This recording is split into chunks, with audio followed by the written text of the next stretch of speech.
Well, I'm Caryl Rivers. I'm a professor of journalism here, and my particular area is magazine and long-form journalism. I started out in daily newspapers, wound up doing a lot of features, then went to Washington to be a political reporter.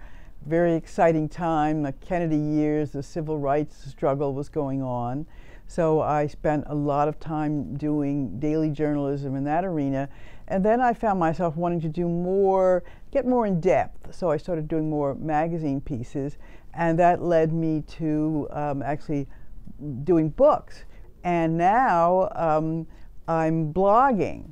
So, you know, a word that I'd never heard of for most of my journalistic life, and now I'm blogging for Huffington Post and Forbes.com and places like that. And I tell my students that in many ways I started out thinking I'd spend my entire career working as a reporter on a newspaper, and I wound up doing just a whole range of things, which I think is more typical of the way people's careers are going to be today.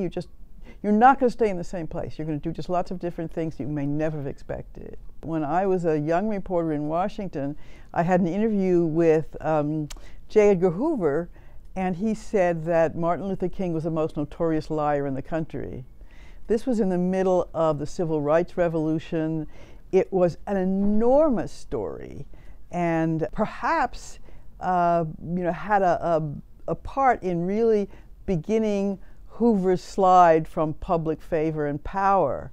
So it was an amazing moment because there were just a few of us, a few women reporters actually, sitting there having an interview with Hoover, and suddenly he let this bombshell fly, and we looked at him and we said, "Sir, is this on the record?" And he said, "It is."